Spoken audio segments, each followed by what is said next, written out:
Hi everyone, welcome to our group presentation. It is me, Muhammed, with me, Mugilan. We have to present about provisions applicable under Indian Companies Act 1956. So, in introduction part, uh,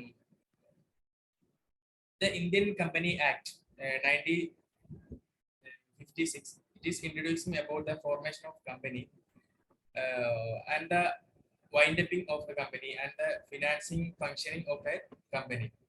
The Act contains the mechanism regarding organizational, financial, and managerial, all the relevant aspects of a company. The Act explain about the winding of a business as well and what happens in detail during the liquidation period. Then the Companies Act providing by this through ministries. First one, Ministry of Corporate Affairs, the Office of Registrar of Companies, official liquidators, and public trustees, Company Law Board, Director of Inspection, etc. Then the Act contains provisions about companies, directors of the companies, memorandum and article of association like that.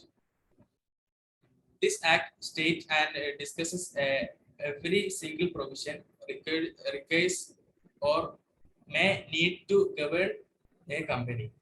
It mentions that type of companies, their differences, constitutions, management, members, capitals, how should the shares should be issued, uh, debentures, then registration of charge like that. And at the end of the act, it includes about the winding up of a company, discussing the situations a company needs to be winded up. Then the Act 658 sections along. Here we'll be discussing about some important provisions applicable under the Companies Act. Important provisions article will be discussed. Thank you, Anas. And here we are going to describe about the important provisions applicable under the Indian Companies Act. So first, Article 3. Article 3 of the Article 3 of the Indian Companies Act describes about the definition of the company, types of the companies. Like there are a lot of types of companies which are mentioned here, like public, private, holding subsidiaries, limited shares, etc. So this Article 3 talks about what is a company and what are the different types of a company. So this Article 3 provides guidelines for what is a company and what are the types of a company. So again, Article 10E explains about the constitution of a board of a company. It explains about the company's name, jurisdiction, tribunals, memorandums, and changes that can be made in the rules of the company. So Article 10E explains about the board, the board, the board in which the board which decides the future of the company as well as etc. And it explains about the company's name, jurisdictions, and etc. So next will be described as Companies Act, Article 26, it is explains that about the article of association of the company, which important part when forming a company and various amendments that can be made while formatting association of companies. So the next article is there are some of the articles like Article 53 to 123 all talks about the same topics. These articles explains about the shareholder rights and the debentures, share capitals, and procedures and powers within the community. With the company, like 53 articles from Article 53 to 123 talks about the shares, shareholder rights, and debentures, how the share can be divided and everything, and the powers within the company. Then In Article 146 and 251, it is describing about the management and administration of the company and the various registered office and names, logo, address, like that. So Article 252 to 323 elaborates the provision of duties, power, responsibilities, and liability of the director in the company, which is an integral part of the company when it is formed. So Article 252 to 323 gives guidelines or elaborates the provisions of duties of the directors and the companies, which the companies have a certain rules and set of rules, and it talks about the power responsibility of the members of the company as well.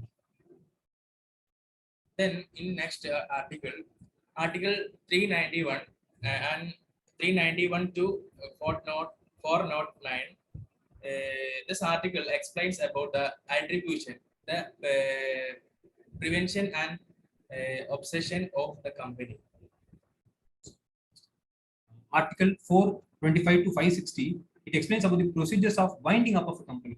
Company can be formed, and these articles gives the guidelines of the functioning of a company. And Article 425 to 560 of the Indian Companies Act gives a procedure or a set of guidelines to for winding up of a company. This the preventions and the shareholders, creditors, methods of the liquidations and etc. will be provided by provided under the guidelines for these things and all provided under Article 425 to 560.